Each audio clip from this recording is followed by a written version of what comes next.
here from Drake Wing Gaming. Instead of me on Twitter, the Gaming Drag. Today I'm coming back at you another Let's Play episode of Undefeated.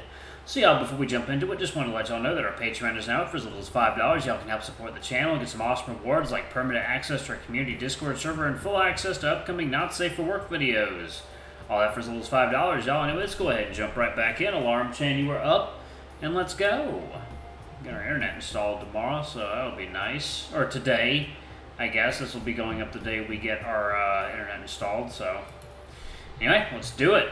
Alright, the only option he has is to use the ring out rule against Jesse. That will force him to get up and waste more energy. Sure enough, after a few seconds on the countdown timer, Jesse's stumbling to his feet and back into the ring. Redline looks full of energy, still moving carefully without issue. The sweat makes a nice sheen over his fur, and there's a bit of blood from the knock he took, but he looks ready as ever.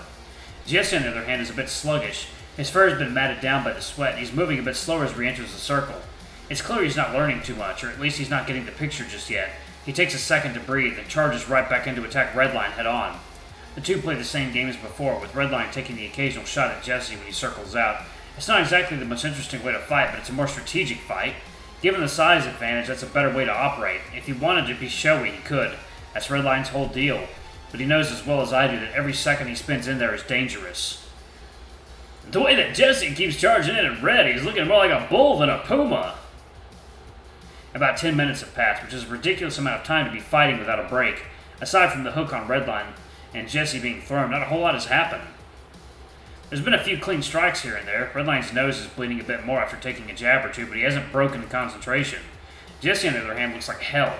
His legs are shaking. He's losing sweat fast. His arms can barely stay up, and when a punch is thrown, Redline's dodging and countering with 3 more, all sent to the body.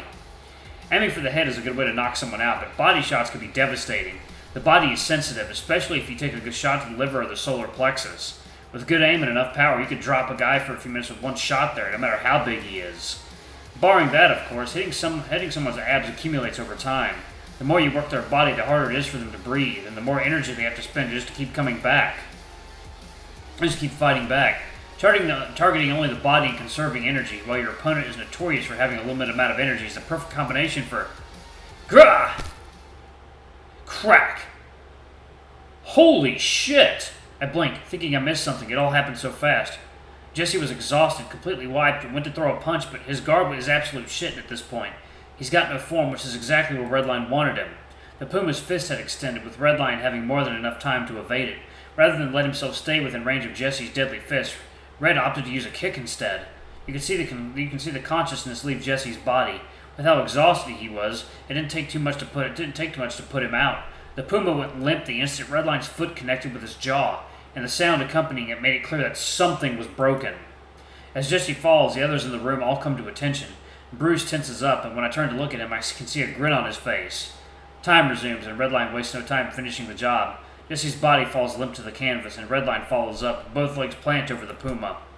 Redline bends over, swinging 1, 2, 3, 4 hooks across his opponent's face. Once it's clear he's not fighting back, the bell rings out, and Redline rises.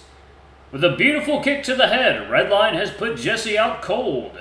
Yeah, looks like he gets to keep his win streak going for another fight. And with a performance like that, I think he'll be keeping it for a long time. He raises his arms and pumps them, roaring out some sort of victory screech as the music starts playing. Bruce leans back in his chair and folds his arms. He's still smiling. Redline played it smart. He was patient and calculated, and being able to fight for that long under pressure from an opponent that much heavier just proves how hard he worked for this. He deserves it. Oh. I'm woken out of the best sleep I've had in a while by someone pounding at my door, followed by what sounds like the door to the side staircase opening and closing. Probably some asshole running down the hallway and waking people up for no goddamn reason. It's happened before. I roll out of bed and stumble to the door. Redline's not here to be woken up. The doctors had him stay in the med bay overnight just to clear him for a concussion. Second, y'all. Water time.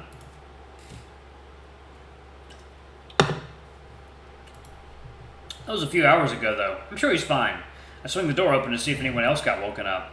There's a scrap of paper on the floor in front of my door. Looking down the hallway, there's no one else awake. I flip the paper over. Get red to beach. B. Bruce? Bucky? If it were Bucky, he'd probably just tell me directly instead of slamming on my door at 11 p.m. I can't tell if this is a dream yet. If it was a dream, it'd be pretty lame of me to just go back to sleep. Might as well enjoy it. I'm really not in the mood for whatever Bruce has in store, but it sounds like he wants Redline more than me, and they actually seem to have a history, so... Slide on the pants and sneak my way down to the med bay. I don't know why I'm sneaking. There's no curfew down here. But I walk with confidence right past the receptionist and wander through the halls until I see a room with Redline's name outside it. The door creaks open and he's in there, sitting on the bed, legs dangling over the side. His ear twitches when he hears me, but he doesn't move until I speak up. Red? Immediately he comes to attention, turning to face with a big smile. Ah!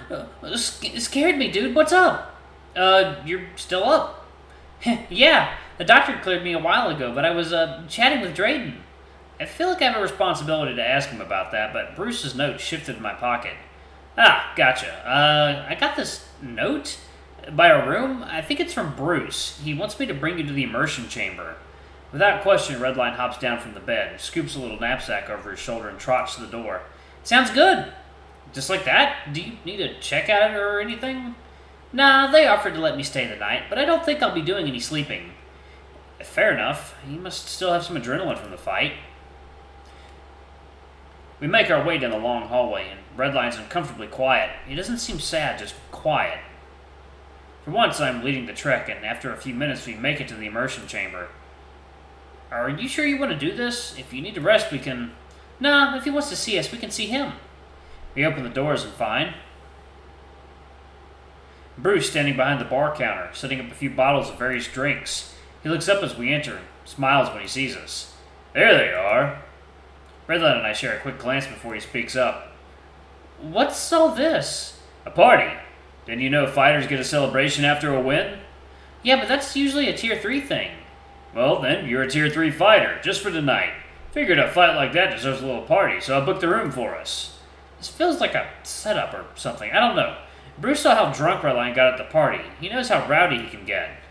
But Redline smiles, drops his bag, and jogs forward to the little hut. Dude, that's so nice of you. What the fuck? Heh, just don't go mentioning it to Bucky. Why? Afraid he'll kick your ass? Yeah. The two laugh as the beverages crack. Bruce looks at me and nods before starting to down one. Feels kind of late to be drinking, don't you think? Don't be such a party pooper, Zander.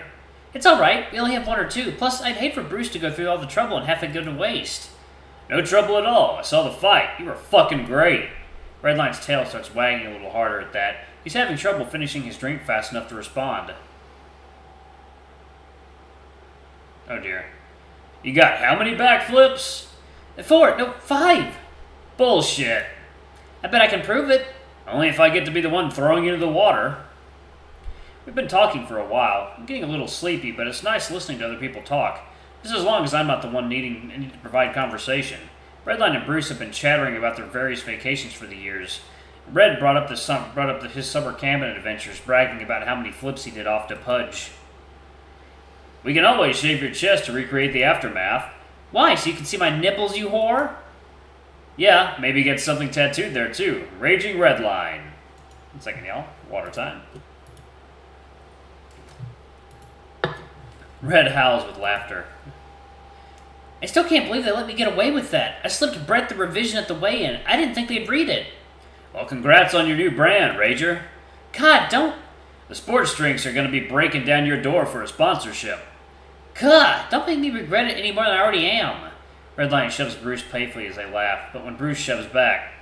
Ah! Redline resists a bit too much and his drink tips over, covering Bruce's shirt and shorts. Oh, fuck, I'm sorry, man. Nah, it's my bad. The dino flicks a bit of pungent drink off his arms and waddles to the exit. Let me go get a change of clothes. Be back in a sec. The door closes, leaving me and Red alone under the night sky, or at least a simulated version of it. Redline's giggles are still dying down, but after a bit of silence, he speaks up. Bruce is so fucking hot. I'm shaken a little by how suddenly he speaks up, then again by the realization of what he just said. He seems to notice, too, as he covers his snout in shame. Sorry, I know you two have a whole thing going, but, it's been on my mind forever, and I don't know who else is willing to hear it. It's fine, Red. His tail starts wagging. I mean, you're really cute, too. Thanks? What the fuck? Where did that come from? I guess he's a bit more mouthy now that he's drunk. Redline laughs again, face down against the railing as he snickers. Sorry, I didn't want you to feel left out. That sounds like he said it out of a pity or consolation. It's fine, Red. Thanks. You've been calling me Red a lot lately, Xander. Have I? Yeah. Normally it's Redline with you. Bucky and I actually made a bet on when you'd stop. Oh, sorry. Is that a problem? No, not at all. I thought it was cute. It's fine either way. Red is reserved for good friends and family, of course. Right. What about you? What about me? Which guy do you think is hot? I don't recall ever telling Redline I like men. How did you know I'm gay? Because you just told me, dear boy. Oh, damn. Redline rolls his eyes. Besides, like I'd need you to tell me that. I've got a sixth sense. Hyenas have very strong gaydar. I thought a hyena's sixth sense would be a sense of humor. Because they're laughing all the time, right? Wait, is that offensive? Redline thought it was funny, at least. What the fuck? That's perfect! Okay, then gaydar is my seventh sense. He taps his nose and touches one of my antlers. And it's almost never wrong. Well, he's got me there, and with how openly comfortable he is, I don't really have a problem confirming his suspicions. Yeah, then, you got me. Redline giggles and ruffles my hair. So, which guy is it? Anyone here got your eye? Oh my. The what? The commissioner? What? Not really. Maybe it's just the circumstances, but it's hard to say I'm really interested in anyone down here. Huh, I guess that's fair. You've had it rough. Hard to be on the lookout for cuties when you're fighting to survive. What about you? Let me see.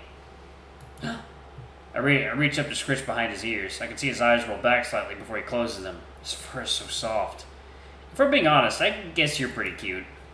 That sounded mean. Whoops, he doesn't seem to mind, though, giggling as I pet him. Thanks. What about you? Let's see.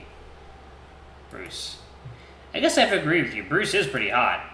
At least physically speaking. He's got a strong jaw and a nice solid body. I'd appreciate it more if I didn't have to fight him so much.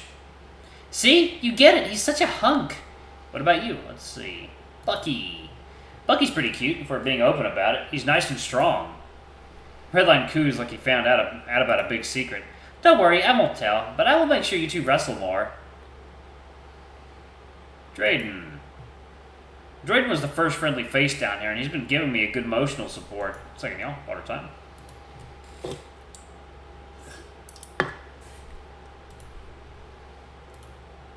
Drayden's pretty cute, yeah? Dude, I know, right? Plus his belly looks so soft, I wonder if he'd let me rub it. Theodore, oh god. Despite how much he's avoided me, and how little help he's provided, Theodore's kind of a little cutie. He looks like a sick little puppy you find lost in the street. Ha! He does seem pretty pathetic, but like in a cute way. Let's see, the commissioner. I really saw a part of his face, but the commissioner seems pretty handsome. Redline's smile disappears, replaced by confusion? Disgust? Huh, I guess. That tells me a lot, right there. I wonder if Redline is the commissioner's son.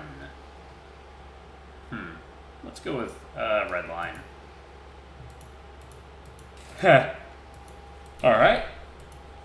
What about you?